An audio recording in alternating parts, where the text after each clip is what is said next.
Chicos, ahora continuamos entonces. Él es nuestro último especialista. Les cuento que el profesor Vallejo es el coordinador académico del primer curso de actualización de emergencias médicas que vamos a tener el 5 y 6. Él va a ser el líder, fue uno de los docentes que nosotros ahorita les mostramos en el video que ustedes vieron iniciando la jornada de hoy. El doctor Vallejo es especialista en medicina de urgencias, magíster en epidemiología clínica, coordinador de posgrados de urgencias, coordinador del grupo de investigación de urgencias y emergencias y es profesor asociado de la Facultad de Medicina de la Universidad de Antioquia. Doctor, muy buenas tardes, gracias por aceptar la invitación. Muy buenos días, tardes, Catalina. ¿Me escucha ahí bien? Sí, claro que sí, perfecto, doctor. Ahorita, como les contaba, les compartimos la programación para que los chicos, como son estudiantes del semillero, ellos tienen derecho al 20% de descuento si quieren acceder al curso de actualización y aparte es nuestro primer curso. Entonces, les hablamos un poquito, ellos vieron el video, les compartimos la programación y hay varios como interesados. Ok, perfecto. Muchas gracias por la socialización de la información. Y esperamos entonces que aquellos que estén interesados, no solamente como un proyecto de vida en relación con las urgencias, sino también porque también se desempeñan en estos servicios, pues accedan a este curso, pues que lo hemos creado con bastante esfuerzo y cariño, pues para todos ustedes. Entonces, no sé, Catalina, si quieres, comenzamos con la presentación. ¿Me dices en qué momento? Adelante, profesor, puede proceder a compartir pantalla. Entonces, vamos a arrancar con la presentación de taquiarritmias en el servicio de urgencias. Muchas gracias, entonces, pues, por estar aquí un viernes 5 de la tarde, actualizándose y adicionalmente a eso, mejorando sus conocimientos y sus habilidades para enfrentar estos casos. Bueno, mi nombre nuevamente es Carlos Eduardo Vallejo, perdón, voy a aquí a minimizar eso, perfecto. Ahora sí, mi nombre es Carlos Vallejo, soy especialista en medicina de urgencias, ya Catalina me presentó muy amablemente, vamos a avanzar entonces con la presentación. Entonces, lo primero que hay que decir con respecto a las taquiarritmias, devolviéndonos un poquito, es que el sistema eléctrico de conducción cardíaco, pues ustedes ya lo conocen, es digamos muy poquito de fisiología. El sistema eléctrico permite que el corazón funcione de manera rítmica, iniciando su estímulo a través del nodo sinusal, a través de los tractos auriculares llega entonces ese estímulo a el nodo auriculoventricular para posteriormente entonces irse a través de las fibras de His-Purkinje y finalmente a través entonces de las ramificaciones de este haz de His, izquierda y derecha, para hacer una contracción efectiva.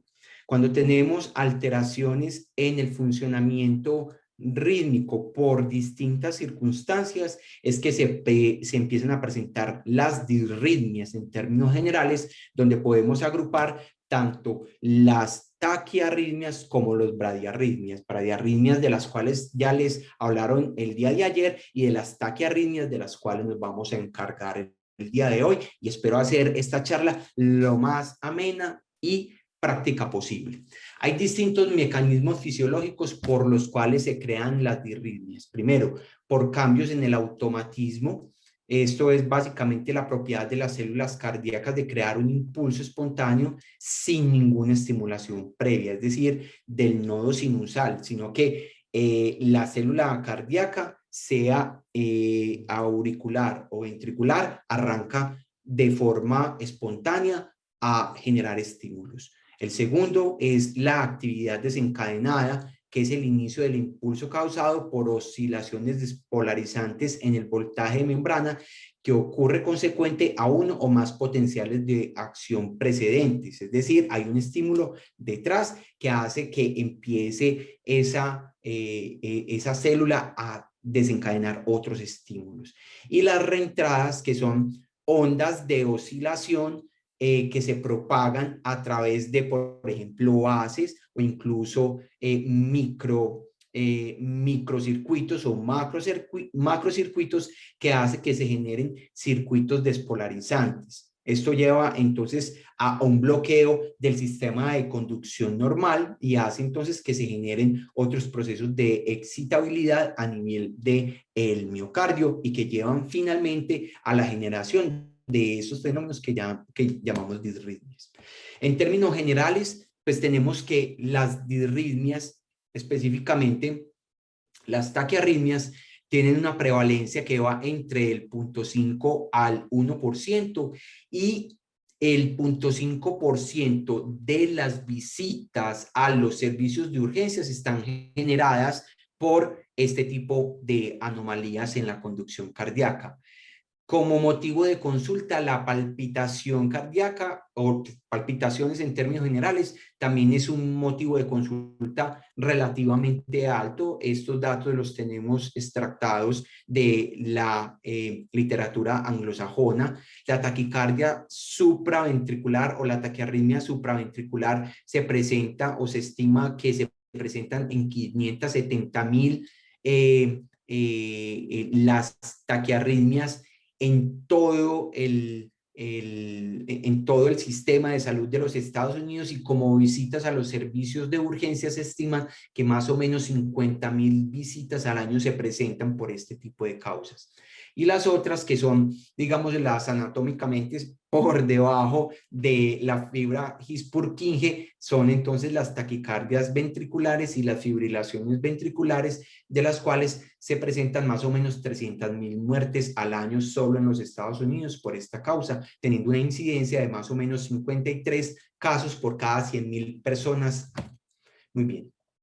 Como lo mencionaba previamente, digamos que muy globalmente las disritmias son, digamos, el término o el dominio que agrupa tanto las taquicardias como las bradiarritmias, y se define como la anormalidad del ritmo fisiológico que puede ser o ventricular o auricular. Entonces aquí ya vamos viendo una sugerencia en la literatura para la agrupación de este tipo de fenómenos y alteraciones en el ritmo cardíaco.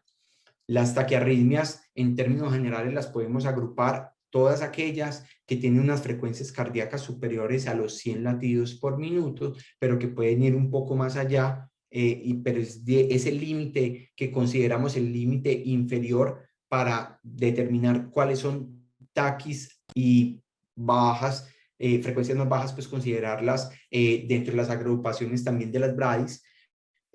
Podemos tener también una segunda agrupación o dos subgrupos que son dependiendo del tipo de complejo que se esté generando, complejo QRS, sean complejos subQRS estrechos o complejos QRS anchos, y esto nos permite también de una forma muy orientadora establecer dónde es probablemente se está generando el estímulo o el origen de esta taquiarritmia. Específicamente las de complejos estrechos, menos de 120 milisegundos, se originan por encima de las de His, y las que tienen más de 120 milisegundos de duración del complejo QRS generalmente se originan a nivel ventricular o tienen una vía accesoria que está generando la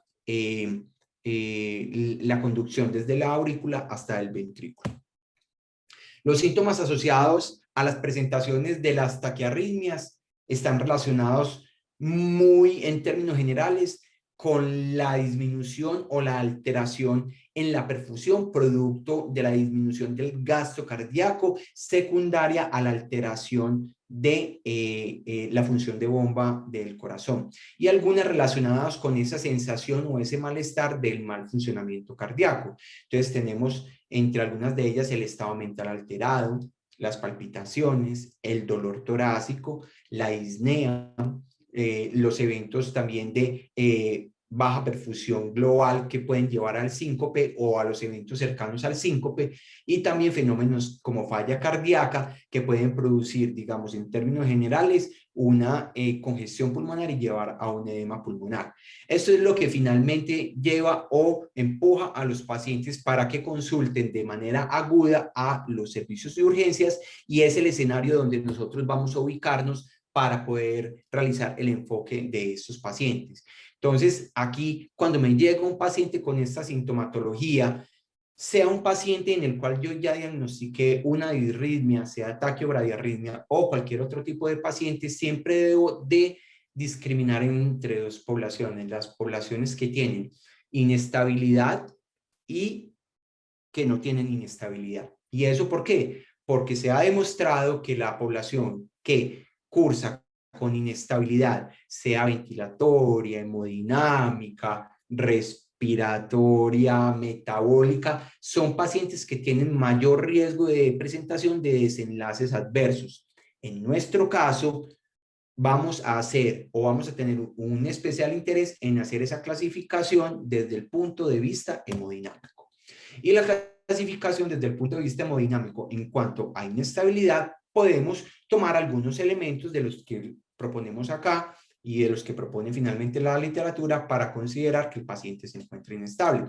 Hipotensión, hipoperfusión sistémica, cuando estamos hablando de llenado capilar, sudoración, palidez, frialdad, alteración del estado mental, el esfuerzo respiratorio producto del estado de choque, dolor torácico anginoso producto de la disminución en la perfusión coronaria, una saturación de oxígeno menor de 90%, y eso está muy en relación con el desarrollo de congestión pulmonar y de edema pulmonar, y frecuencias cardíacas mayores a 200 latidos por minuto, porque desde el punto de vista hemodinámico no hay corazón que aguante para mantener un gasto cardíaco adecuado cuando tiene una frecuencia cardíaca tan elevada como la que se muestra ahí.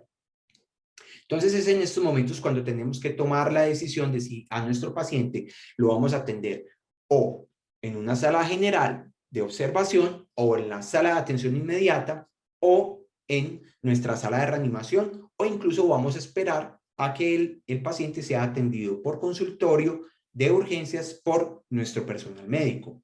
Es ahí donde tomamos la decisión. ¿Se encuentra estable o inestable? Yo creo que el paciente inestable debe de ir entonces a la sala de reanimación o a la sala de atención inmediata, dependiendo sea el caso de su hospital. Tomar el electrocardiograma y hacer una historia clínica de acuerdo a la situación del paciente, porque yo no me voy a tomar un tiempo muy prolongado para hacer una historia clínica muy amplia, muy profunda, pues básicamente porque mi paciente no me lo permite, no tengo tiempo para poder lograrlo, y posteriormente a ello realizar entonces accesos venosos si lo requiero, monitoreo cardíaco continuo si lo requiero, también una vigilancia de pulsioximetría si lo requiero, y muy cercano ese equipo de vía aérea y carro de paros, porque estos pacientes pueden tener muertes súbitas o deterioro de su condición general de manera aguda, razón por la cual tienen que estar en ese escenario de urgencias donde los recursos estén disponibles. Muy bien. Entonces aquí es donde nosotros decimos, bueno, y ya que tome el electrocardiograma, pues muy bueno, no solamente tener el electro, sino también hacer una interpretación del mismo para definir qué es lo que yo voy a hacer con mi paciente. En este caso, como mi paciente consultó por los síntomas previamente mencionados y adicionalmente a eso tengo frecuencias cardíacas elevadas, como ya lo mencionamos, por encima de 100, tomo el electrocardiograma y defino si el paciente tiene o no tal o cual arritmia, en lo cual nos vamos a enfocar posteriormente. Pero antes de llegar allá, yo les había hecho un especial énfasis en determinar si mi paciente se encontraba en estado de inestabilidad o no. Porque recuerden, como mencionamos, que el paciente que tiene inestabilidad tiene mayor riesgo de deterioro y desenlaces adversos. Y son, digamos, situaciones en las cuales yo tengo que hacer intervenciones diferenciales. Entonces, si mi paciente cumple con el criterio de inestabilidad, sea porque esté hipotenso, con estado mental alterado, con signos de choque, con molestia torácica isquémica o con insuficiencia cardíaca aguda, como previamente lo mencionamos, este paciente inmediatamente es igual a terapia eléctrica. Y cuando estamos hablando de terapia eléctrica, pues tenemos que hacer varias consideraciones, y es ahí sí tratar de hacer una lectura un poquito juiciosa, lo más juiciosa posible, de cuál es el tipo de arritmia que tiene mi paciente. Ahorita vamos a ver con un poquito más de detalle para poder determinar el tipo de cardioversión que yo voy a realizar. Y aquí digamos que tenemos que hacer una separación de lo que es el paciente con taquicardias, taquiarritmias y el paciente con ritmos de paro cardiorrespiratorio, ¿sí? Entonces no vamos a hacer énfasis ni vamos a ver, y está por fuera, digamos, de los límites de esta revisión, los ritmos de paro cardiorrespiratorio. Yo creo que ya ustedes lo conocen, si no, lo podemos tocar entonces posteriormente. En este paciente entonces que se encuentra inestable hemodinámicamente, como lo acabamos de mencionar, considerar la sedación y analgesia, esto es intensamente doloroso y es muy importante también brindar al paciente un poco de control de la ansiedad. Entonces, sedación y analgesia para estos pacientes en la medida en la cual se pueda. Y si existe complejos QRS estrechos, regulares, considere administración de adenosina en estos casos. ¿Sí? Ahorita vamos a ver con un poquito más detalle. Si no, finalmente, entonces realizar la terapia eléctrica como se propone acá, y acá paso adelante, voy a hacer un poquito más de énfasis en ello, no se preocupen, no voy a explicar todo el flujograma inmediatamente. Listo, muy bien. Entonces, en el enfoque inicial, cuando mencionamos que si el paciente tenía una taquiarritmia con definición de una frecuencia cardíaca mayor de 100 latidos por minuto, con un ritmo que no cumple con los criterios de ritmo sinusal, o bueno, finalmente tiene un ritmo que no parece sinusal o que pudiera ser sinusal, pero este paciente debo de hacer consideraciones de manejo por su taquiarritmia, finalmente debo entonces de separarlas en complejos estrechos y en complejos anchos. En complejos estrechos, aquellas que son regulares y aquellas que son irregulares. Y lo mismo para aquellas que tienen complejos anchos, regulares e irregulares. Aquí hay un breve resumen de cuáles se agrupan en cada una de ellas, y esto es muy importante porque les permitirá también a ustedes identificarla y ofrecerle el mejor tratamiento posible a su paciente. Regulares, entonces, taquicardias sinusales, generalmente son regulares. Taquicardias supraventriculares y flóter atrial de conducción regular. Las irregulares, taquicardias atriales multifocales, la fibrilación auricular, de la cual ustedes ya hablaron en una anterior oportunidad, creo que fue ayer, y también el flóter atrial, en este caso de conducción irregular.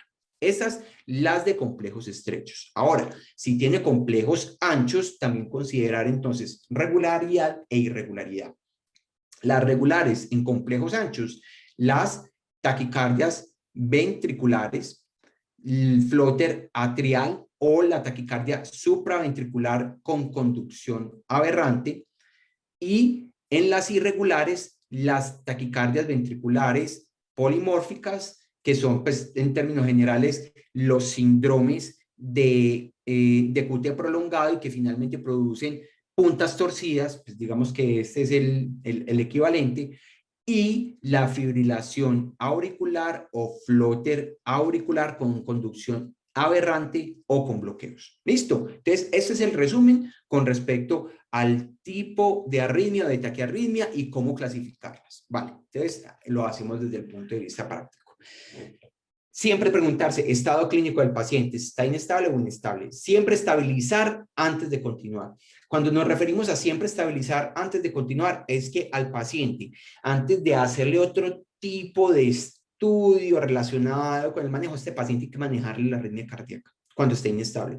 Porque si el paciente está inestable, recuerden, lo que muy probable puede suceder es que presente una muerte súbita o un deterioro de su condición general, hemodinámica, ventilatoria, que puede llegar finalmente también al paro cardiorrespiratorio.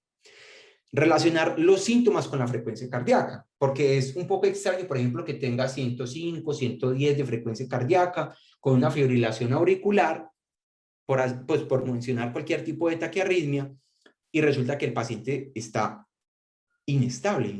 105 de frecuencia cardíaca, 100 de frecuencia cardíaca es inestable. Esto no me cuadra, ¿sí? Entonces, mirar alrededor de ello qué otras condiciones pueden estar participando y que incluso puedan explicar el desarrollo de la taquiarritmia. toda taquicardia de complejos anchos es una taquicardia ventricular hasta que se demuestre lo contrario. Entonces, si tengo dificultades para la interpretación, si mi paciente está inestable, entonces tengo que orar en consecuencia y hacer un manejo de la taquicardia de la taquiarritmia como si fuera una taquicardia ventricular. 80% de las taquicardias de complejos anchos son taquicardias ventriculares y el 90% están asociadas a enfermedad coronaria. Entonces, digamos que de esos que hay detrás, pues aquí tenemos uno de esos que hay detrás. Y ya de acuerdo a ello, proponer el manejo, sea con medicación intravenosa o con cardioversión eléctrica, que vamos a ver a continuación. Y esto es finalmente, pues entonces lo que proponemos. Si el paciente está inestable, cardioversión eléctrica. Yo creo que ese es parte, pues, como del que me llevo para casa.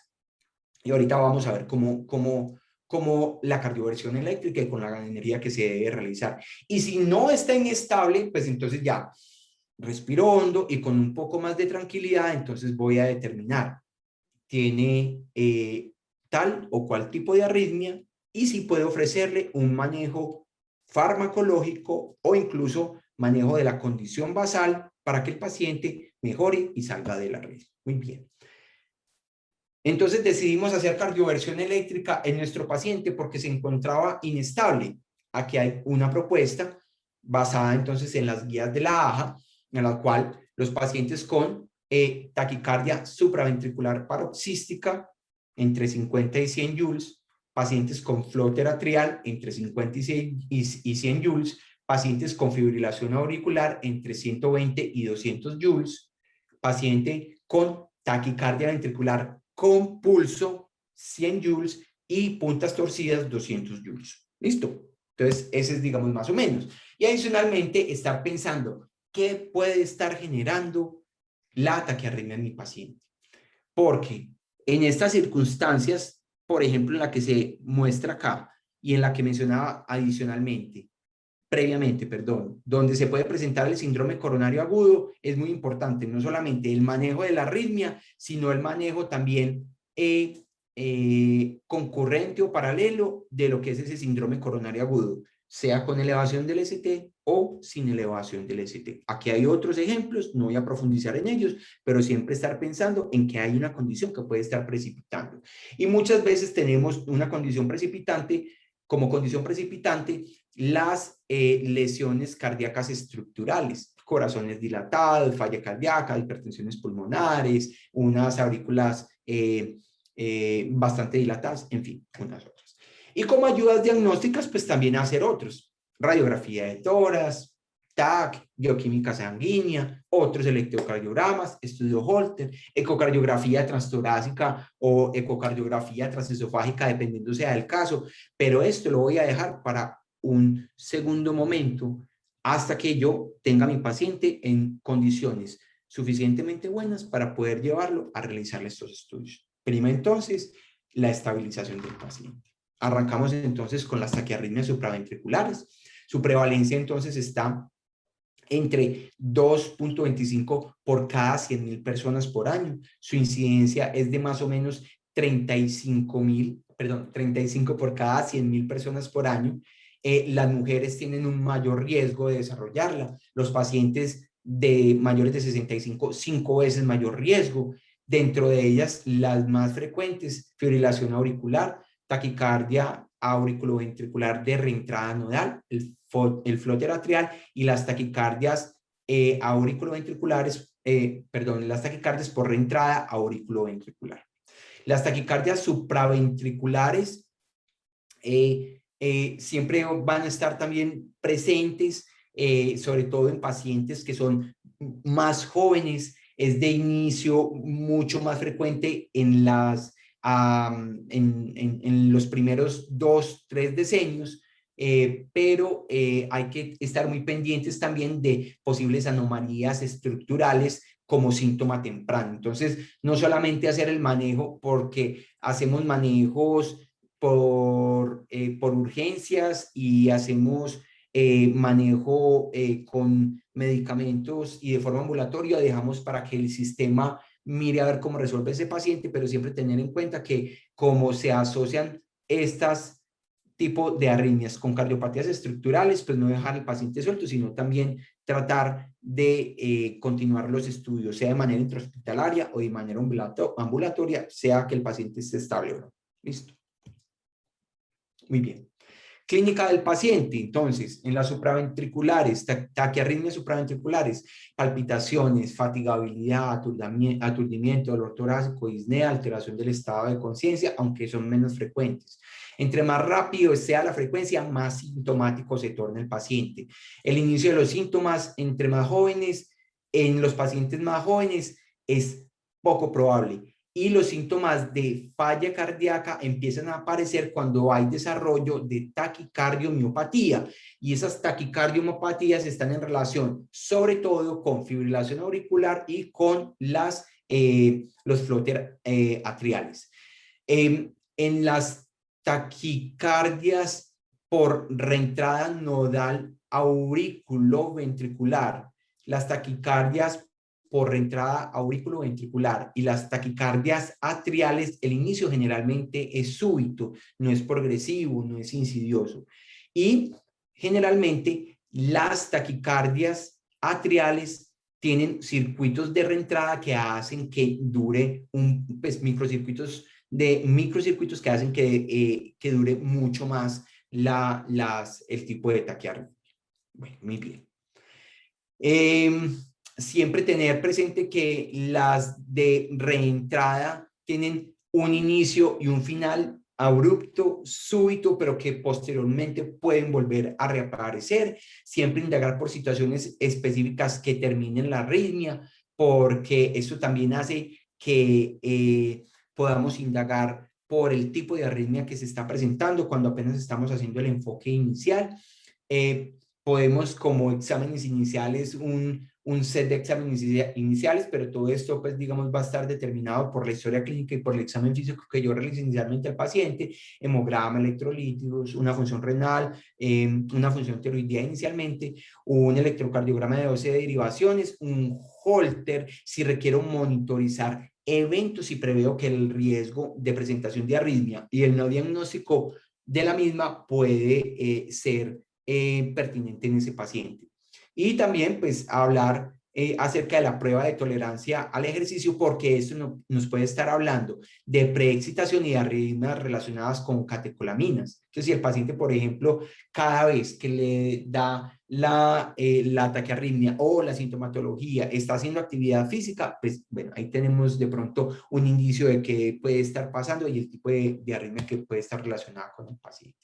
Y en el análisis del electrocardiograma, pues siempre tener presente en las taquiarritmias que la activación es rápida en los ventrículos, generalmente es por encima de las DGs y esto hace pues que el QRS finalmente sea estrecho por debajo de los 120 milisegundos. Hay que tener, digamos, aquí en estos asteriscos, entre estos asteriscos, pero pues hay que mencionar que es muy infrecuente la taquicardia ventricular septal alta, que si bien es una taquicardia ventricular, pues puede cursar también con complejos estrechos. Entonces, pero el rango del complejo entre 110 y 140 milisegundos, entonces se nos puede, digamos, sobreponer con el rango de las taquicardias supraventriculares.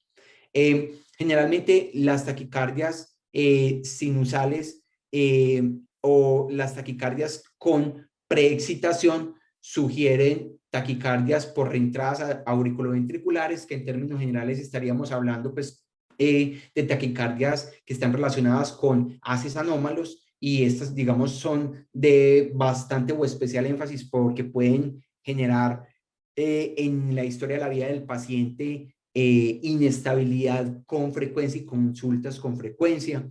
Y la ausencia de preexcitación no descarta la taquicardia por reentrada auriculoventricular. Entonces, aquí, pues, si bien podemos estar sospechando que hay una taquicardia por reentrada auriculoventricular, no siempre estar pendiente de esa onda delta, porque no todas las vías accesorias son un Wolff-Parkinson-White. ¿Listo? Y este es básicamente un algoritmo que les ofrezco para la evaluación del paciente con taquicardias supraventriculares. No me voy a detener acá porque esta hace un poquito de énfasis en elementos más relacionados con el análisis del intervalo RP y del intervalo PR. Vamos a ver posteriormente pues un poquito más de elementos que nos pueden llevar pues a mejorar el análisis con estos elementos, pero vamos a pasar a este punto que es en el cual yo quiero hacer especial énfasis, y es que más del 50% de las taquiarritmias supraventriculares que ingresan al servicio de urgencias no son adecuadamente caracterizables en ese primer electrocardiograma que estamos tomando. Y cuando no tenemos una adecuada caracterización, y en ese 50%, pues digamos que es una moneda al aire, y ¿será que sí es la arritmia que yo estoy pensando o será que no es la arritmia que yo estoy pensando? Y entonces para ello el algoritmo propuesto por las guías del manejo de taquicardias supraventriculares del 2019 de la Sociedad Europea del Corazón es el siguiente, y es que, igualito a como lo vimos previamente, si el paciente tiene una taquicardia o taquiarritmia de complejos estrechos y el paciente se encuentra inestable, como ya lo mencionamos, ofrecer la cardioversión eléctrica. Si el paciente no se encuentra inestable, lo primero que debemos de hacer entonces es ofrecer maniobras vagales, que ya vamos a ver cómo pudiéramos hacerlo. Si la maniobra vagal inicialmente es inefectiva, pasar entonces a la administración de amiodarona intravenosa. Y si la administración de adenosina intravenosa. Y si la administración de adenosina intravenosa fue inefectiva en esa taquicardia supraventricular de complejos estrechos, tenemos entonces tres alternativas: o los calcioantagonistas no dihidropiridínicos o los betabloqueadores. ¿Listo? Entonces ahí tenemos. Si no funciona ninguno de estos, pues bueno, finalizamos entonces en la cardioversión sincrónica. Una de las maneras en las cuales, digamos, hemos evolucionado a la realización de la terapia o medidas de estimulación vagal, pues hemos pasado de la estimulación fuerte de los globos oculares hasta la luxación del cristalino, meter al paciente en agua muy fría, en hacer una fuerza intensa a nivel abdominal de pujo y mirar a ver si eso funciona a medidas un poquito más estandarizadas que vamos a mostrar a continuación. Entonces, todas las anteriores previamente mencioné. Bueno, y también el estímulo de los senos carotídeos, que sabemos también que puede presentarse en algunos problemas porque podemos o estimular el seno carotídeo para mejoría de la frecuencia o finalmente estimular la placa teromatosa para que se rompa y finalmente también podamos tener otro tipo de complicaciones relacionadas con la parte vascular, pero en este caso cerebral. Entonces, una de las medidas que se han ideado es el estímulo de Valsalva o la maniobra de Valsalva mediante la siguiente metodología, que es la metodología REVERT. Y que tiene que ver, voy a mostrarles acá el video, que es un video realmente corto, en el cual me dicen si están viendo la reproducción. Sí, profesor, confirmo que se ve y se escucha. Perfecto, muy bien. Entonces vamos a pasar acá de una vez al tipo de maniobra.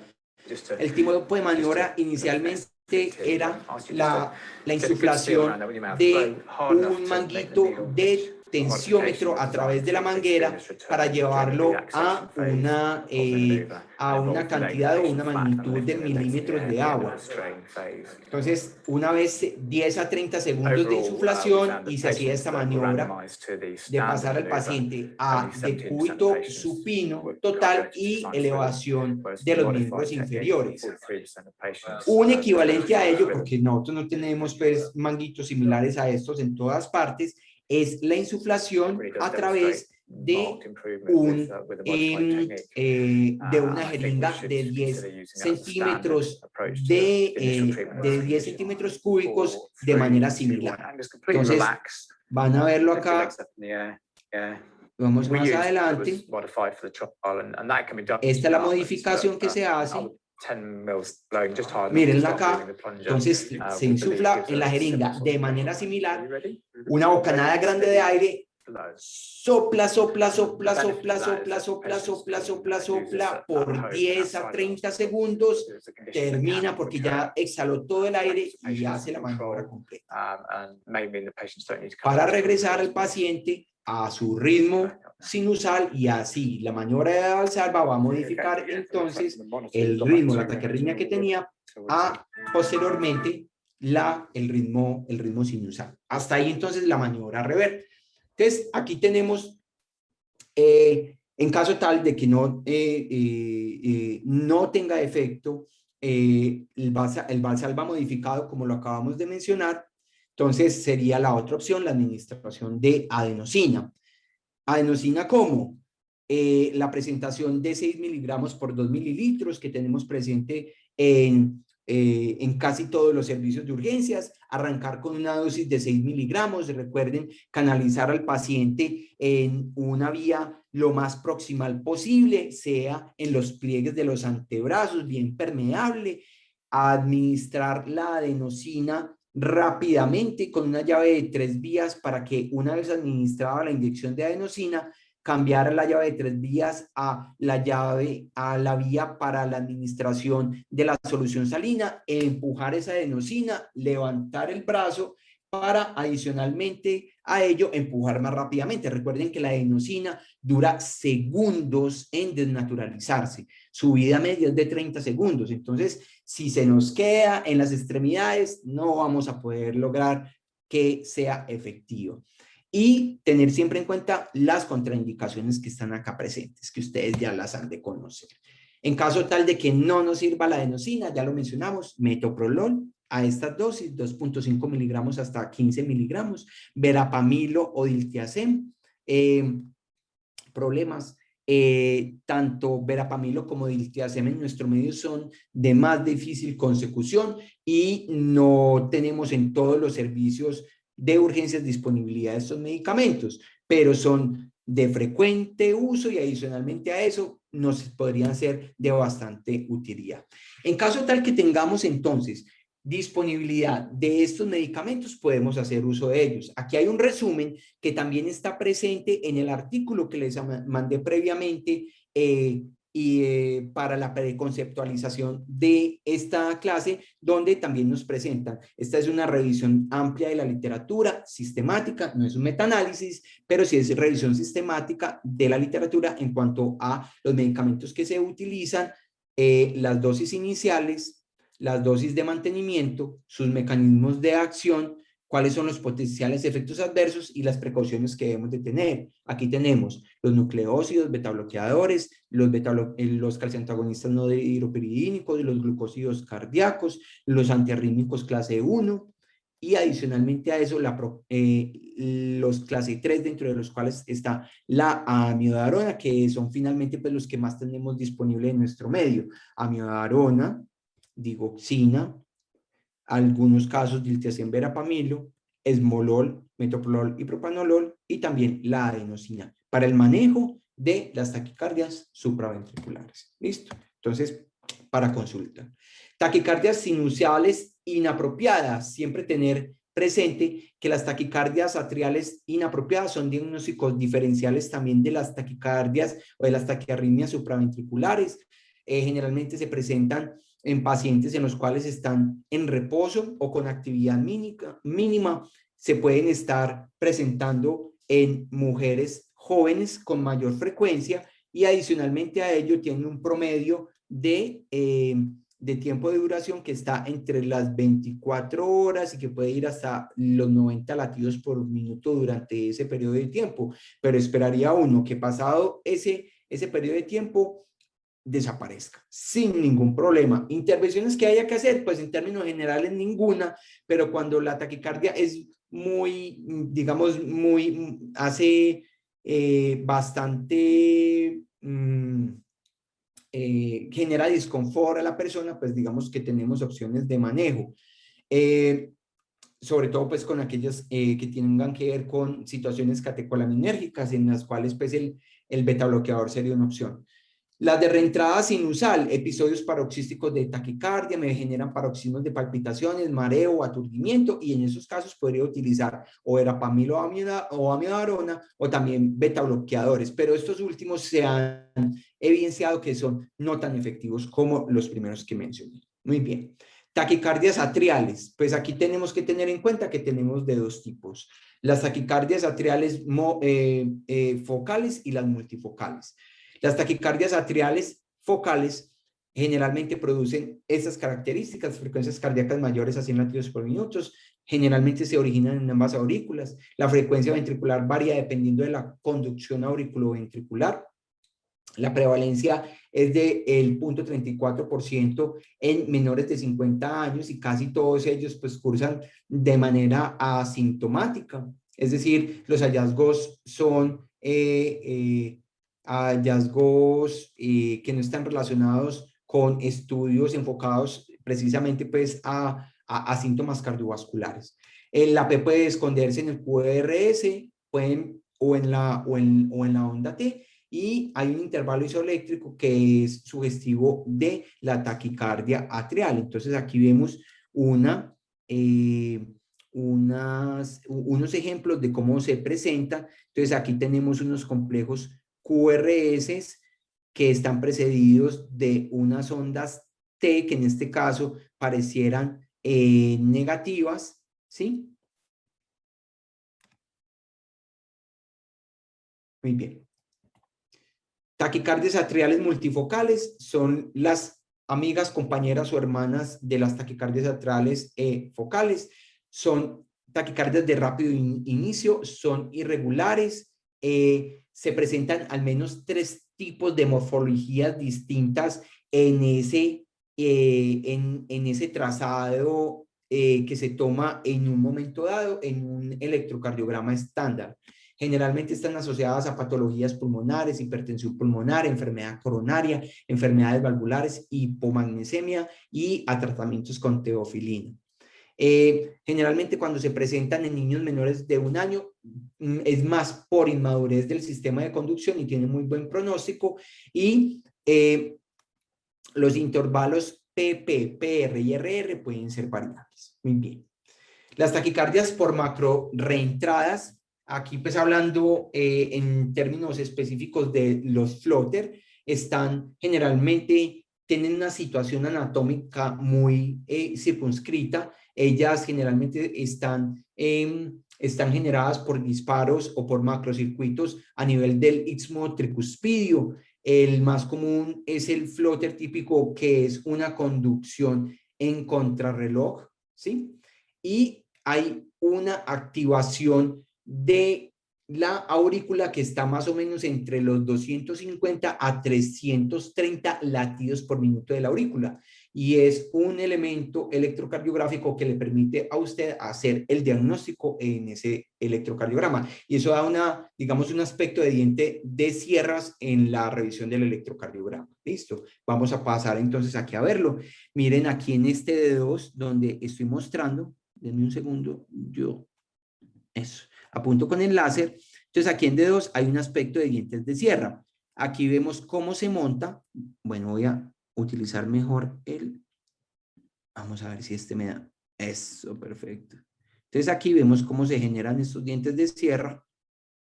Los estoy dibujando, ¿sí? Y en cada latido auricular se monta una descarga del ventrículo. Entonces, finalmente, aquí digamos, en la base tenemos un movimiento ondulante de la aurícula, y sobre ella, pues tenemos una conducción de una conducción 2:1, en el cual hay un movimiento oscilante de la aurícula que conduce y otro movimiento oscilante de la aurícula que no conduce. Y finalmente el diagnóstico no lo va a dar la frecuencia auricular, que en este caso es de aproximadamente unos entre 250 a 300 latidos por minuto de la aurícula. Bueno, muy bien. Hay otros que son taquicardias, perdón, flotter atriales, que no son dependientes del istmo tricuspidio. Generalmente están ubicados también por macroentradas en la aurícula derecha. Hay cicatrices que pueden generar este tipo de macroentradas.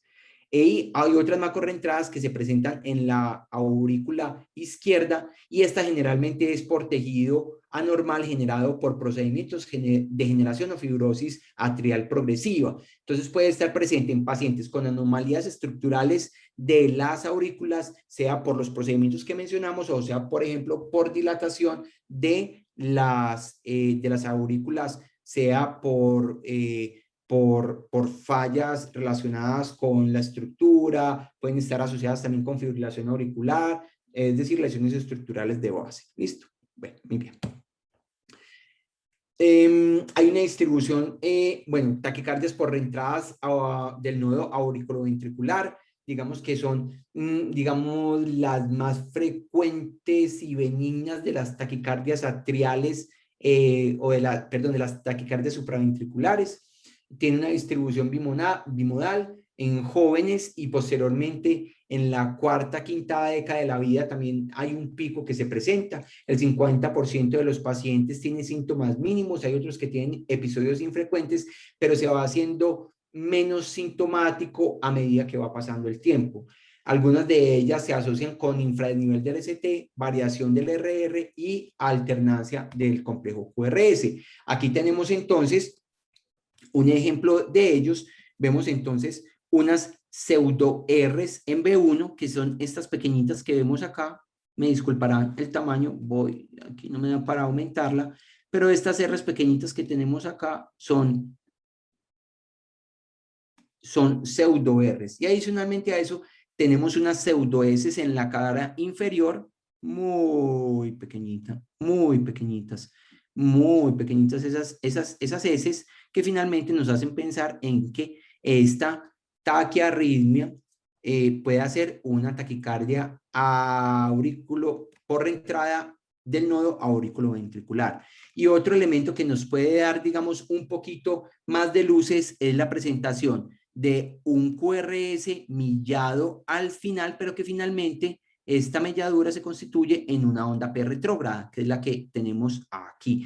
Esta jiba es una onda P retrógrada que nos habla pues de una conducción en la cual es mucho más rápido hacia el ventrículo y mucho más lento hacia la aurícula en ese movimiento circular de la reentrada en el nodo auriculoventricular.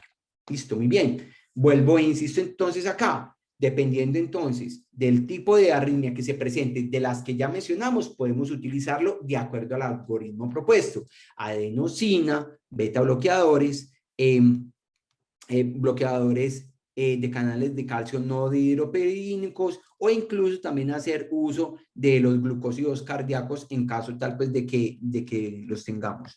Y finalmente, pues en caso tal de que no funcione ninguno de estos, pues digamos que la propuesta en términos generales por parte de la guía es el uso de la cardioversión eléctrica programada. Muy bien. Vías accesorias. Muy importante tener en cuenta estas vías accesorias porque son las que finalmente nos van a producir las taquicardias por reentrada auriculoventriculares y son bastante peligrosas, ¿sí? Entonces, en este caso, pues un pequeño resumen con respecto a la parte fisiopatológica y son múltiples cadenas de miocardiocitos que pasan el sistema de conducción fisiológico, conectan directamente de las aurículas a los ventrículos. 60% se presenta en la pared libre de la aurícula, el 25% septal del anillo mitral o tricuspidio y 15% de la pared libre derecha. No todas son Wolff-Parkinson-White. Hay algunas de ellas, pues digamos que el 60% se puede presentar como un Wolff-Parkinson-White, pero hay otras vías accesorias que también deben de estar presentes y por ello no siempre vamos a tener presente una onda delta como elemento diagnóstico en el electrocardiograma. La vía accesoria conduce más rápido que el nodo auriculoventricular y puede conducir de manera anterógrada o retrógrada. Cuando conduce de manera anterógrada, digamos que es el miedo en el cual hay una estimulación excesiva a nivel auricular y que todas esas conducciones pasen al ventrículo y que eso genere una muy alta frecuencia cardíaca y que eso finalmente colapse al paciente. Y es la razón por la cual no todos los antiarrítmicos en estos pacientes están sugeridos, porque en las conducciones anterógradas lo que puede pasar es que se exacerba la conducción a través del asa anómalo. Es por eso que algunos de ellos debemos de evitarlos. Ahorita vamos a verlos un poquito más. Y se manifiestan generalmente con la preexcitación que ya mencionamos, por ejemplo, la onda delta o los PRs cortos. Y la forma más común es la taquicardia por reentrada auriculoventricular.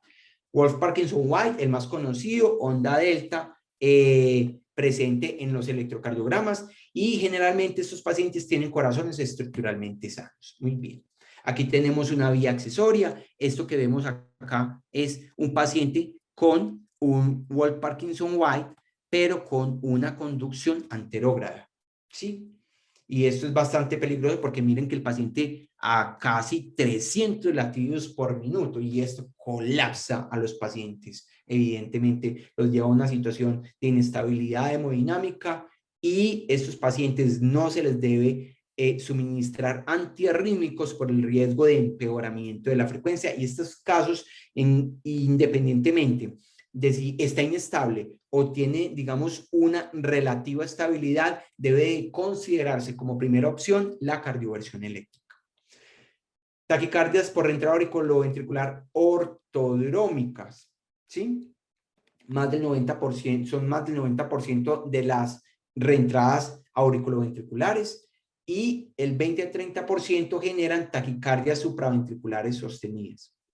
El nodo auriculoventricular y la vía accesoria conducen en forma, en este caso, retrógrada, ¿sí? Del ventrículo hacia la aurícula. Puede producirse entonces ese circuito, y la bajada entonces es por el nodo auriculoventricular, y la subida es finalmente por la vía accesoria, ¿sí? La frecuencia cardíaca puede oscilar en alrededor de los 150 latidos por minuto. Es raro cuando se presentan por encima de 220 latidos por minuto.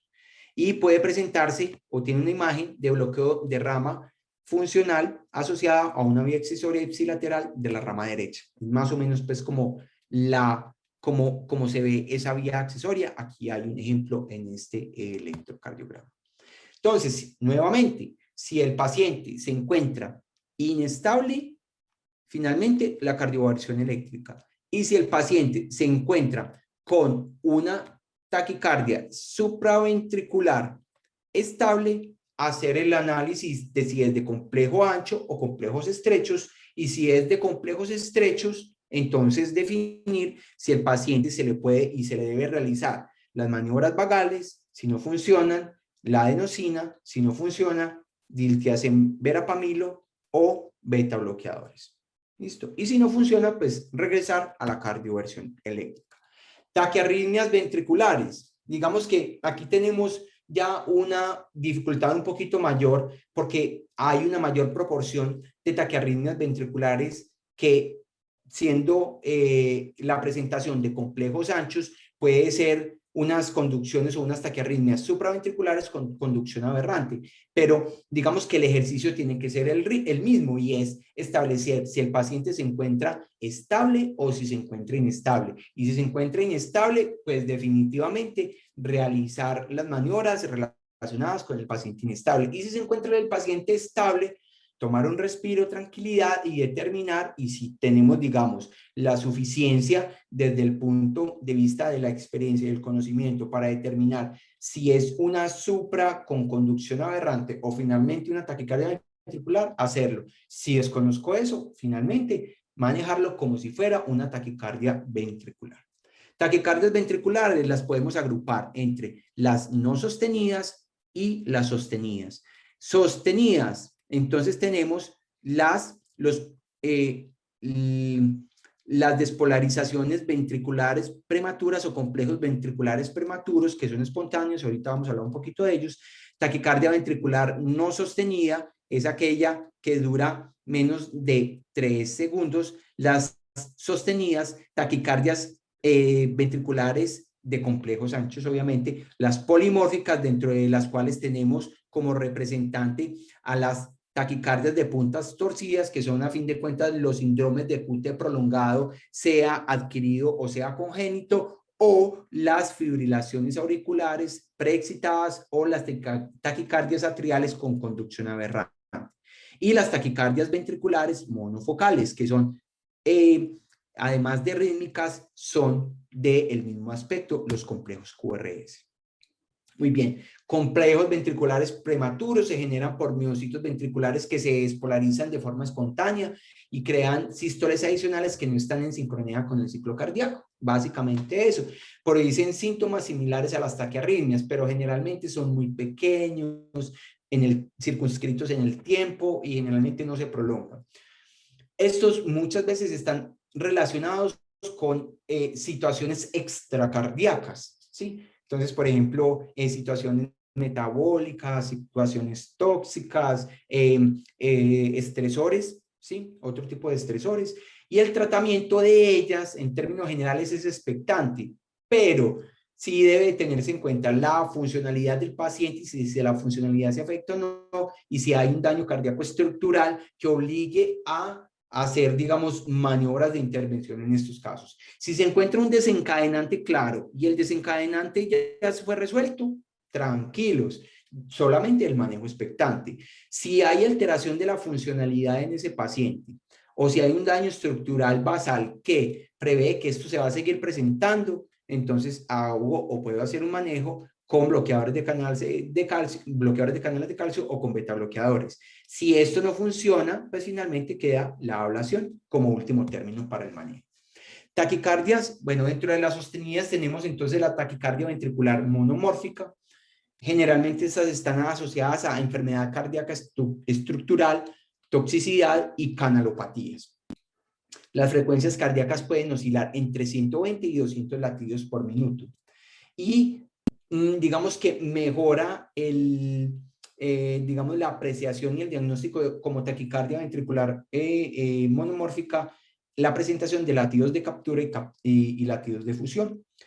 La cardioversión eléctrica sería siempre la primera, el primer renglón que debo de tener en cuenta, sobre todo en los pacientes inestables y en los pacientes que tienen cardiopatía estructural o funcional, de los cuales ya conozco se pueden presentar estas arritmias cardíacas previamente y tienen algún tipo de estos dispositivos, la cardioversión eléctrica, digamos, debería ser considerado en un segundo plano y tratar de hacer marcapasos externos para el control de la frecuencia para evitar con la descarga o con la cardioversión eléctrica el daño de los dispositivos y que sigan funcionando.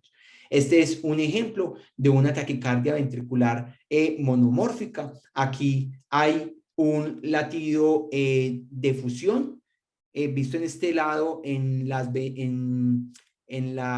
derivadas de B1 hasta B6, pero vemos cómo se comporta de aspecto monomórfico durante todo el trazado de las derivadas anteriores. La otra es, dentro de las sostenidas, la de puntas torcida o torsada de Points, que como lo mencioné previamente, están asociados a síndromes de QT prolongado, adquirido o congénito. Congénito generalmente se presentan desde muy temprana edad, los adquiridos sobre todo en situaciones de toxicidad por medicamentos o inducida por tóxicos. El tratamiento inicial es el sulfato de magnesio, pero si el paciente se encuentra inestable desde el punto de vista hemodinámico, la cardioversión sería, digamos, la primera elección en estos casos. Volvemos entonces acá a este punto nuevamente para hacer énfasis. Si el paciente se encuentra inestable, cardioversión. Si no se encuentra inestable, entonces determinar cómo está el QRS. Si el QRS se encuentra ancho, entonces en este caso podría considerar el manejo dependiendo del tipo de taquicardia ventricular que esté presente, y si el QRS es corto, entonces las maniobras vagales, la adenosina, los beta bloqueadores o los calcioantagonistas serían una opción a considerar. Determinar siempre si el paciente se encuentra inestable o no. Digamos que estos son parte de los mensajes para llevarse a casa. Relación de los síntomas con la frecuencia cardíaca. Toda taquicardia de complejos anchos es una taquicardia ventricular hasta que se demuestre lo contrario. El 80% de las taquicardias de complejos anchos son una taquicardia ventricular y el 90% tienen enfermedad coronaria conocida. Entonces, con respecto a este tercer punto, pues digamos que hay algunos elementos que mencionar, ya voy para allá, y ya para finalizar, siempre tener en cuenta que en el manejo del paciente, ojalá siempre tener un electrocardiograma con la taquicardia y un EKG basal una vez el paciente sale y lo estabilizo de la taquiarritmia. Posteriormente, evaluar si el paciente tiene un daño estructural, hacer el ecocardio transtorácico. Si este tipo de arritmias se presentan en pacientes jóvenes, pues también tener presente que pueden presentarse otros tipos de condiciones basales, enfermedades infiltrativas, miocarditis, fibrosis, que hay que tener en cuenta. Siempre tener presente también que en esos pacientes en los cuales hay duda con respecto al tipo de ritmo y la frecuencia de presentación del mismo, los monitoreos continuos, por ejemplo, el monitoreo Holter sería una opción, y que el pronóstico depende más de la presencia de cardiopatía estructural o no. Las pacientes con corazones indemnes o sanos tienen un mucho mejor pronóstico que los pacientes con una anomalía estructural. Entonces, aquí el asunto pues de si es una taquicardia supra o una taquicardia ventricular, digamos que es una discusión un poco álgida para el manejo de urgencias. Generalmente hay, digamos, una discusión un poco de si la aplicamos en el momento en el que el paciente llega con arritmia, sintomático, y si el paciente está tranquilo, para poder aplicarlo. Entonces siempre debo tener en cuenta lo siguiente, y es una muy buena historia clínica para poder establecer si el paciente tiene algún tipo de antecedente, si tiene dispositivos o no, si tiene el tipo de edad, pues el tipo de edad también hace pensar en que el paciente puede tener mayor riesgo de desarrollo de taquicardia ventricular, los medicamentos que pueden generar alteraciones hidroelectrolíticas y que finalmente pueden representarse en una taquicardia ventricular, y evaluar en el electrocardiograma la regularidad, el eje de tierra de nadie, los QRS mayores a 160 milisegundos, que generalmente están asociados pues, con estos fenómenos de trastornos hidroelectrolíticos, concordancia eléctrica de 1 a 6, latidos de fusión o de captura, que me hacen pensar pues, en las taquicardias ventriculares monomórficas. Y ahora, ¿cuál criterio aplicar? Sea criterios de Brugada, SCORE-TV, Mischowitz o Alsland, para determinar si tiene una taquicardia supraventricular con conducción aberrante o que sea una ventricular. Pues cualquiera de ellos, tener siempre presente que la condición del paciente debe de primar sobre la determinación de ella. Y si no sé utilizar ninguno de estos criterios, pues básicamente hacer manejo como si fuera una taquicardia ventricular, como lo recomendamos previamente. Muchas gracias. Hasta acá la presentación. Dudas, preguntas, observaciones y finalmente, pues lo que Catalina a bien considere. Bueno, profe, tenemos entonces varias preguntas por parte de los estudiantes. También ya se hizo el cambio a las preguntas que usted me pidió. Listo, vamos a empezar entonces con las preguntas que tengo por acá. Voy a dejar de presentar pantalla. Listo, profesor. Okay. Los efectos secundarios de la terapia eléctrica son dependientes de la dosis. Los efectos secundarios de la... Sí, claro, efectivamente. Entonces, recuerden que la energía y el caudal de energía que se presenta, que se administra en el momento de una cardioversión, genera daño de los tejidos, no solamente del tejido externo, sino también del tejido interno. Entonces, es importante tratar de mantener esos rangos que acabamos de mencionar en cuanto a la cantidad de energía a administrar, porque obviamente depende de la situación, pues, pero si yo a una taquicardia de puntas torcidas le voy a aplicar 50 joules, pues no me va a funcionar. A una fibrilación auricular 50 joules no me va a funcionar. Pero al revés, por ejemplo, una taquicardia supraventricular, aplicarle 100, 120, 200 joules, pues digamos que no es racional ni lógico y puede generar más eventos adversos que el beneficio en el paciente. Si bien usted lo va a sacar de la taquiarritmia, pues pudo haberlo realizado pues con una dosis menor de energía. Perfecto. Nos socializaron la posibilidad de iniciar con 200 en contexto de fibrilación auricular. ¿Esto se puede extrapolar a las otras taquiarritmias? No, ya lo mencionamos, entonces no es la misma taquiarritmia. A la fibrilación auricular hay un término que la literatura utiliza y es una arritmia desagradecida. Y es una arritmia desagradecida porque requiere una gran cantidad de energía para utilizar en el manejo de la cardioversión en estos pacientes, pero estas energías altas no necesariamente van a ser el equivalente que el paciente salga de la fibrilación auricular o se estabilice la frecuencia. Porque como bien ustedes se los pudieron haber explicado o lo leyeron, incluso en las fibrilaciones auriculares, la primera meta no es sacar al paciente a ritmo sinusal, sino bajar la frecuencia cardíaca.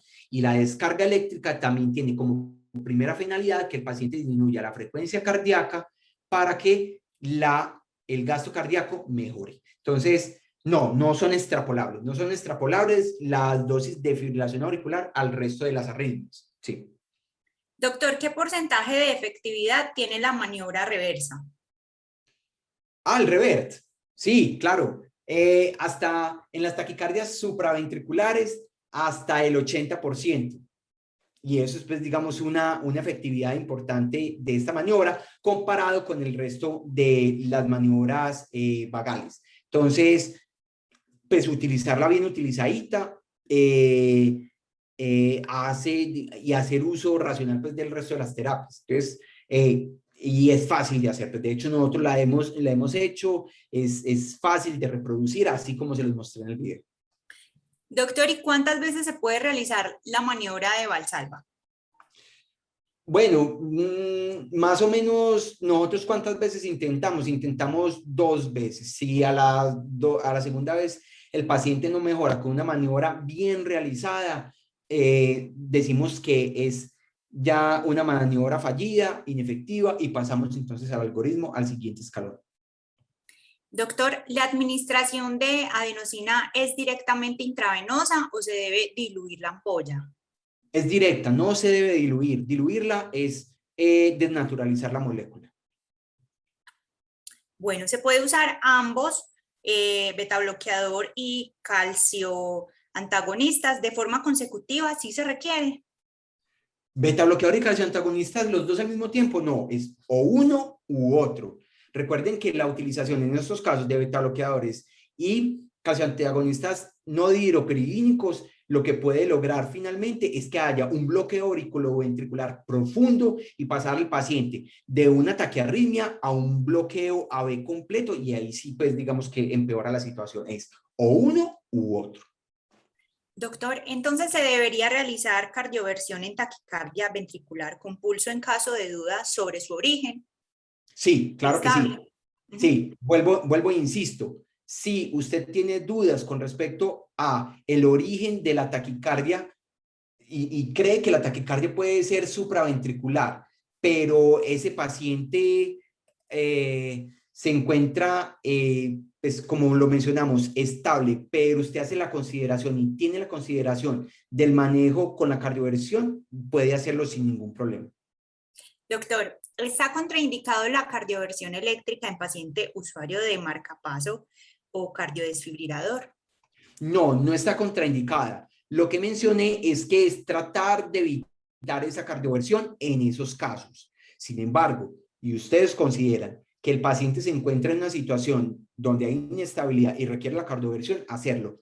Sugerencia, hacerlo lo más lejano posible del dispositivo, es decir, del cardiodesfibrilador implantable o del marcapasos, para no dañar el dispositivo. Se recomienda más o menos entre 5 y 10 centímetros distante al dispositivo. ¿Qué analgésicos y sedantes se tienen en cuenta en la cardioversión eléctrica? Ok, perfecto. Eso también depende de la disponibilidad que ustedes tengan.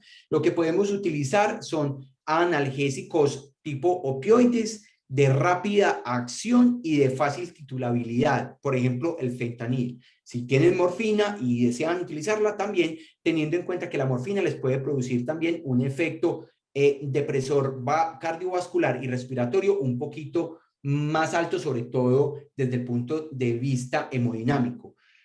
Benzodiazepinas también.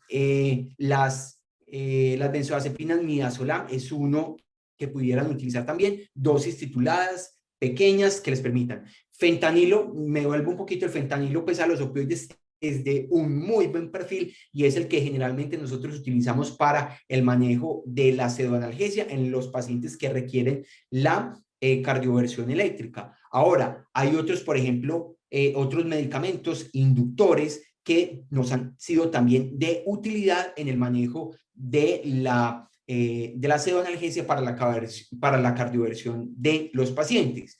Ketamina a bajas dosis entre 25 y 50 miligramos son unas dosis que pudiéramos considerar seguras para el manejo de estos pacientes. Y por último, ¿cómo evaluar la inestabilidad en pacientes que están en UCI e intubados? Por ejemplo, hacen taquicardias secundarias o catecolaminas. ¿Se podría utilizar? Creo que esto va con la primera. No, esa es la pregunta. ¿Cómo? Pues yo creo que es mucho más fácil, pues es decir, determinar la inestabilidad en UCI porque el paciente está plenamente monitorizado y con un montón de dispositivos, pero no creo entender muy bien la pregunta, pero voy a hacer una interpretación de ella y es que hay una descarga catecolaminérgica que hace que el paciente tenga, pues por su situación de cuidado intensivo y su situación de estrés, tenga una descarga catecolaminérgica pues presente y que eso, digamos, le genere a usted dificultad en la determinación de si está estable o inestable, o incluso el uso de vasoactivos. Definitivamente, si el paciente se encuentra con uso de vasoactivos y presenta algún tipo de esas taquiarritmias, pues usted no le queda de otra que hacer las consideraciones. Si la taquiarritmia contribuye con la inestabilidad, manéjela. Si usted cree que la taquiarritmia no contribuye con la inestabilidad y que puede ser transitoria y usted puede manejar la situación de base, pues manéjela. Mi recomendación, haga uso racional del recurso, no ponga en riesgo al paciente. Si queda con la duda en cuanto a la inestabilidad, paciente considérelo inestable y manéjelo como tal.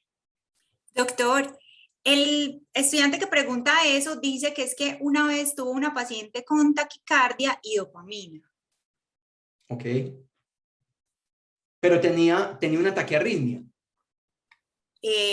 Oscar nos... Sí, sí, señor. Entonces maneje la taquiarritmia. Considérela inestable. Perfecto. Hay una última y dice... La taquicardia ventricular polimórfica con pulso, no hay que desfibrilarla. Polimórfica con pulso. La desfibrilación la dejamos para los casos en los cuales el paciente es una opción, pero ya sé para dónde va ese punto, y es que en las taquicardias ventriculares polimórficas, generalmente el aparato o desfibrilador a veces tiene dificultades en establecer cuál es la R y te puedes quedar esperando a realizar la cardioversión, es decir, la descarga eléctrica sincronizada. Si se presenta esa dificultad, definitivamente hay que desfibrilar. Bueno, frente a la pregunta anterior, el estudiante que nos la hice nos está contando la situación por el chat y dice, parecía supraventricular con una frecuencia como en 170 de complejo estrecho, desfibrilamos 2 veces y no respondió. Ok. Listo.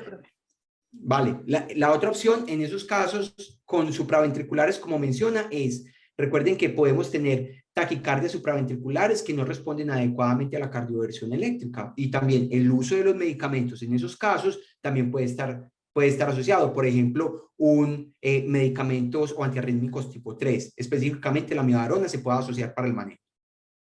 Perfecto, doctor. Excelente charla. Vamos a aprovechar este espacio, profe, para que hagamos las preguntas de Kahoot y finalizamos entonces la jornada de medicina interna contigo. Le pido a mi compañera Alejandra que proceda a compartir pantalla. Profe, hicimos los cambios que nos pediste ahorita, los alcanzamos a hacer. Listo, chicos, mientras Alejita me comparte pantalla, ahorita, luego de que terminemos la grabación, les voy a mostrar que Kahoot ahorita se equivocó con la pregunta, no fue error de nosotros. Les voy a mostrar la evidencia para que vean que dice edición de un día antes y la respuesta que nosotros habíamos escogido frente a la pregunta de la doctora Adriana. Y Kahoot no sabemos por qué, pues, realmente escogió, pero les tenemos evidencia para que no crean que de pronto puede ser, pues, como error de nosotros y es una pues una pregunta que influía sobre todo en el resultado para la beca de hoy. Lo que pasa, profe, es que hoy ya finalizamos la especialidad de medicina interna y el ganador absoluto de todas estas jornadas, fuimos en sí hoy con hoy, son 10 jornadas de Kahoot. Entonces, el estudiante que mayor puntuación haya sacado durante todas estas jornadas será el estudiante que se va a ganar una beca para el curso de actualización de medicina interna del próximo año. Entonces, por eso es como tan delicado que nos equivoquemos en las preguntas con ellos, porque sabemos que eso influye pues como en su puntaje. Chicos, les voy a copiar acá en el chat el código 942-1848. Con esto finalizaríamos entonces medicina interna y el lunes, luego de que hagamos entonces ya como la revisión y el filtro de todos los primeros ganadores, y sumemos, les vamos a contar quién fue el que se va a llevar esta beca. Vamos a ver quién más va a ingresar. Se está acabando el tiempo. Profesor, ¿usted autoriza a que las diapositivas de hoy pues se las podamos compartir a los estudiantes? Claro. Entonces, ¿me las puede compartir, por favor, ahorita? Claro que sí. Muchas gracias. Ah, bueno, tú me las ibas a enviar ahorita, pero no me las enviaste, ¿cierto? Sí, porque un estudiante... Sí, dijo Daniel nos explicó, entonces ya no me las alcanzaste a enviar. Exacto.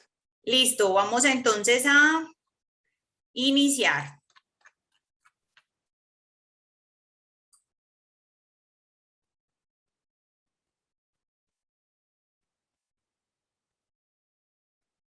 Profe, ¿me ayudas leyendo el texto, porfa? Por supuesto, paciente de 58 años, masculino, sin antecedentes de importancia, ingresa al servicio de urgencias con cuadro clínico de palpitaciones de 2 horas de evolución.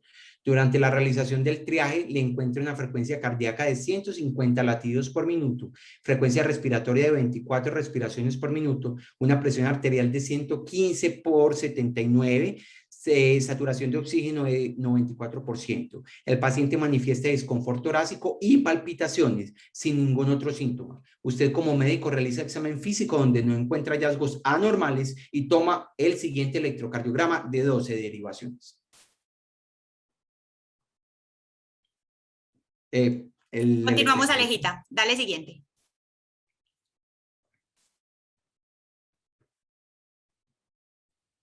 Me dices, profe, si puedo pasar. Listo.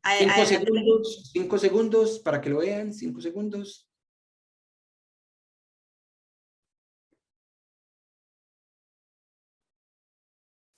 Continuamos.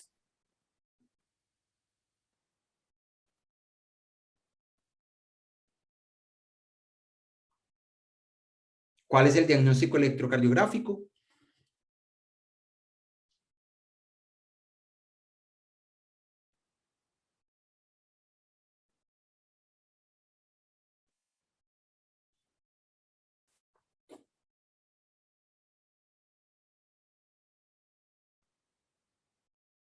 Ánimo, ánimo. Quedan 30 segundos.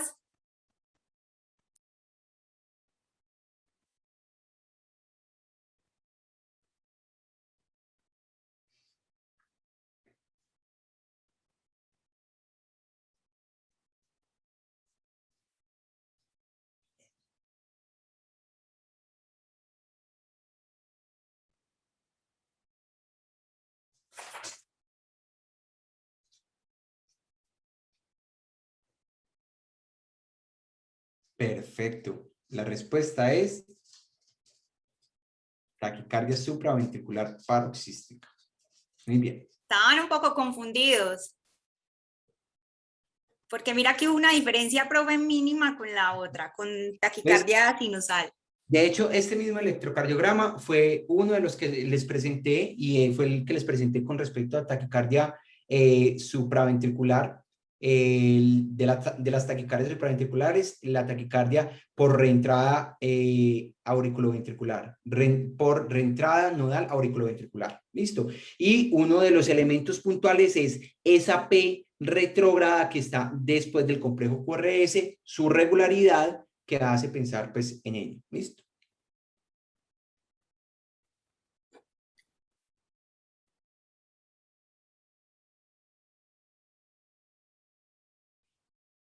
Muy bien. Bueno, esta es la segunda pregunta derivada de este mismo caso. Entonces, como manejo inicial al paciente, lo acuestan en camilla, le ordenan paraclínicos y administran 500 centímetros de solución salina al 0.9%, de acuerdo con los hallazgos electrocardiográficos y clínicos del caso previamente mencionado. ¿Cuál sería el manejo inicial más adecuado de la taquiarritmia? En este todos pues tienen que darle. Aspiro a que sea así. Creo que sí, profe, porque ya la mayoría respondieron.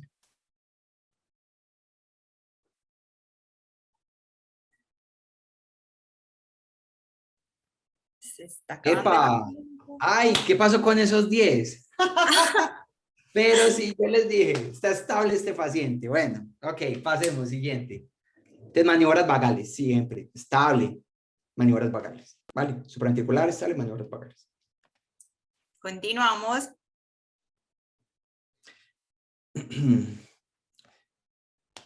Caso, paciente de 72 años, mujer, ingresa a su servicio de urgencias con cuadro clínico de disnea y desconfort en el tórax. Refiere que se presenta dicho cuadro desde hace 6 horas y decidió consultar porque los síntomas se agravaron.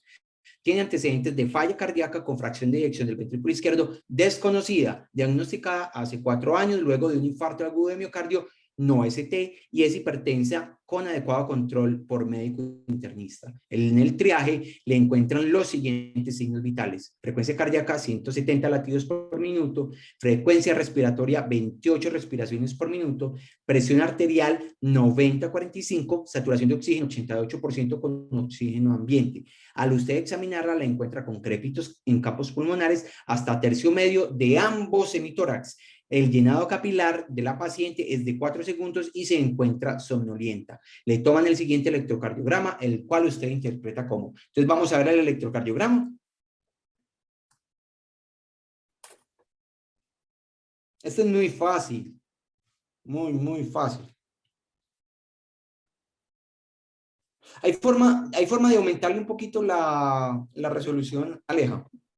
No, profe, creo que... Ah, bueno, listo. Porque Kahoot a veces no nos deja modificar mucho. Eso es lo máximo. Listo, está bien. Está bueno.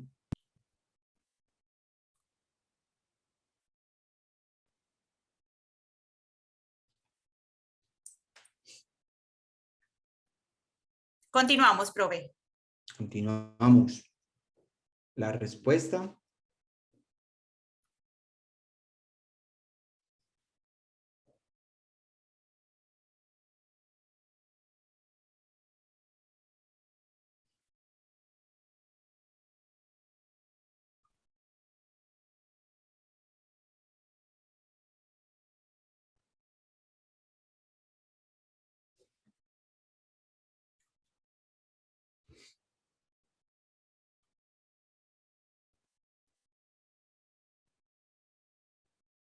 Voy a poner mi cara de póker para no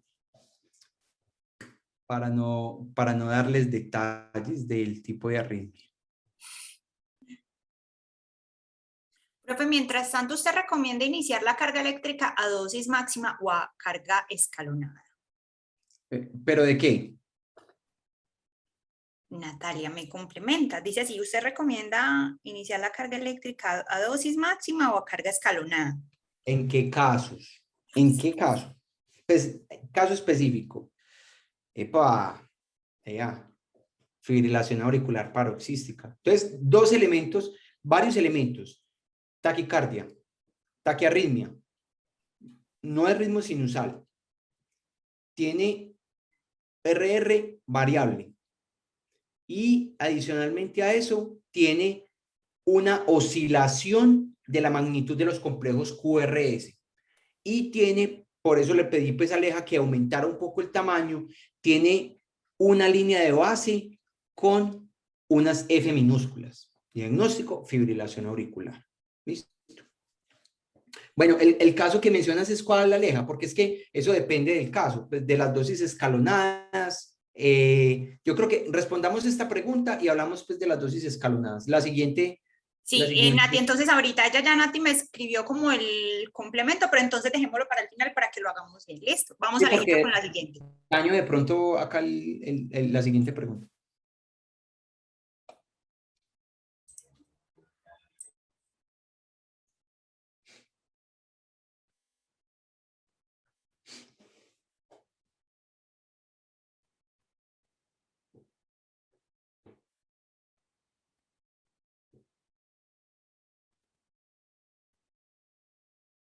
Esta sí la sacan todos bien. Uf, La mayoría ya ha respondido, vamos a ver. 64 respuestas. Ya casi, ya casi. 64. 65.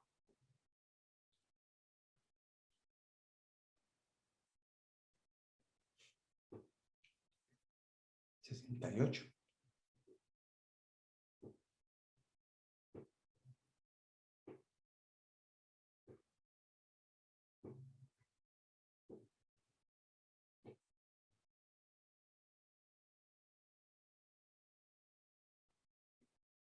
Epa, bien. Bueno, una muy buena proporción.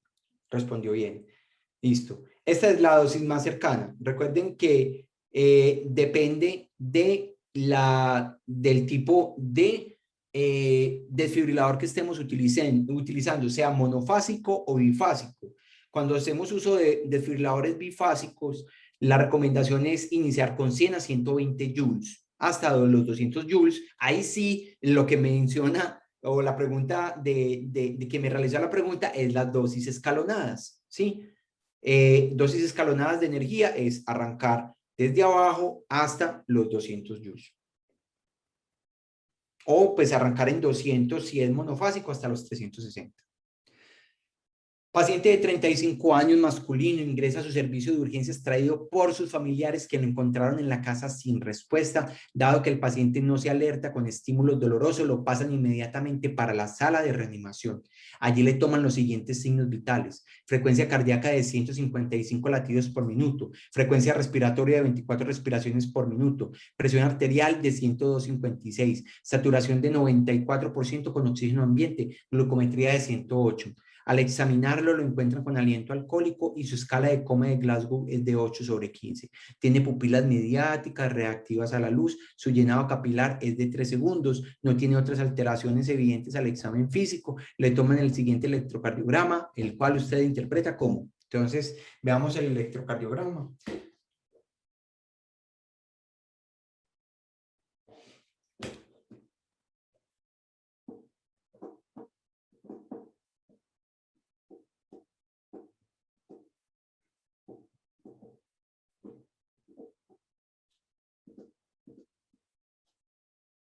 Listo.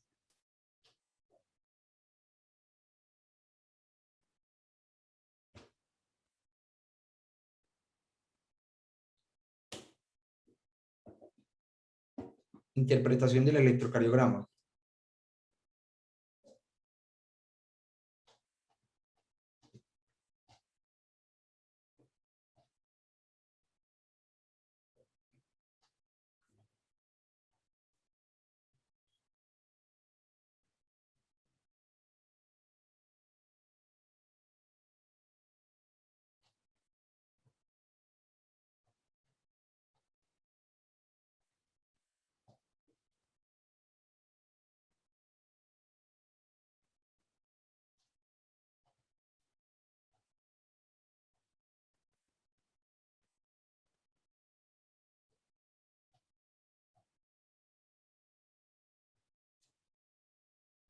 Faltan tres por responder.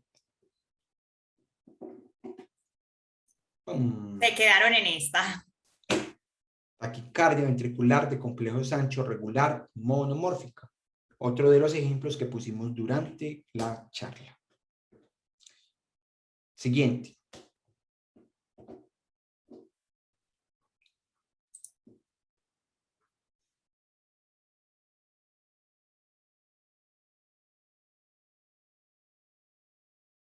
Al paciente le inician líquidos endovenosos y le toman muestras para paraclínicos y tóxicos en sangre y orina. De acuerdo con los hallazgos electrocardiográficos y clínicos del caso anteriormente mencionado, ¿cuál sería el manejo inicial que usted realizaría para el control de la arritmia cardíaca?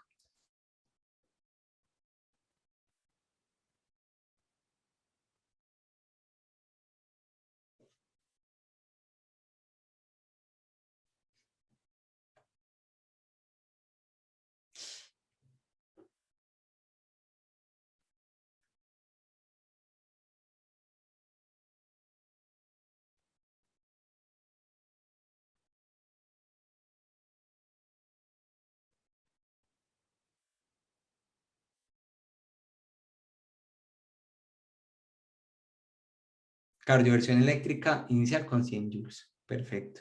Ahora, ¿por qué con 100 joules y no con los 200 joules? Básicamente por la consideración por la cual el paciente se le considera inestable. Todos sus signos vitales y hemodinámicamente el paciente se encontraba bien. Oxigenación, presión arterial, lo único que se encontraba alterado finalmente era el estado mental del paciente, pero digamos que en este caso pudiera estar siendo originada o no estaba, digamos, la alteración del estado mental no estaba siendo explicada por la taquiarritmia, ¿sí? Y el paciente estaba tomando licor, entonces de pronto habrá sido más bien por eso. Entonces ahí la consideración con respecto a los síntomas asociados con el tipo de arritmia y la frecuencia cardíaca que les mencioné durante la presentación. Profe, bueno, entonces basándonos en la pregunta de Natalia, ¿se acuerda la que le dije ahorita? Pues ella nos complementa y dice que podría mencionarnos, por favor, las especificaciones de en cuáles se inicia dosis máxima y en cuáles escalonada. Bueno, entonces de eso también depende. Si el paciente se encuentra con una inestabilidad hemodinámica grave, es decir, in extremis, la recomendación sería que al paciente se le realizara la cardioversión eléctrica con dosis máxima desde el principio. Diferente, por ejemplo, al paciente que tiene una fibrilación auricular, que su inestabilidad sea relativa o que no, en realidad no tenga inestabilidad hemodinámica, que se considere sintomático y al cual se le considere la realización de la cardioversión eléctrica. A esos pacientes sí se les podría realizar la cardioversión eléctrica con energía de forma escalonada. Y del último caso, tienen una duda frente al caso que estábamos ahorita hablando. ¿No se podría decir que el Glasgow era secundario a la intoxicación más que por arritmia per se? ¿No se podría observar o medicar con antirrítmico o necesariamente habría que cardiovertirlo? Bueno, en este caso, pues se pueden hacer pues, las dos consideraciones, pero teniendo en cuenta que el paciente tiene unas cifras tensionales que están ahí limítrofes, no está inestable realmente desde el punto de vista hemodinámico, digamos que la consideración del antiarrítmico podría hacerse, pero la primera opción, en este caso, yo creo que se debería de considerar la terapia eléctrica por el hecho de que el paciente tiene los hallazgos electrocardiográficos previamente mencionados. Ahora, si la intoxicación per se es la que explica el estado no solamente neurológico, sino también la arritmia cardíaca del paciente, digamos, no sería el antiarrítmico la elección para el manejo del paciente. Ahora, no sabemos si es solamente la intoxicación etílica, sino si hay algún otro tipo de intoxicación, ¿sí? Entonces, el tipo de antiarrítmico que utilicemos, pues en este caso puede incluso agravar la situación del paciente. Perfecto, doctor, ya se nos está acabando el tiempo. Doctor, nos vemos entonces en 15 días en el curso de actualización. Ok, bueno, muchas gracias. Muchísimas gracias a usted, gracias por esta charla tan interesante. Quedo pendiente entonces de las diapositivas para compartírsela entonces a los estudiantes. Ahorita si puede me las puede reenviar y nos vemos también en la oficina porque ya somos vecinos de puesto de trabajo. Perfecto, hasta luego, gracias a todos. Un abrazo, hasta luego.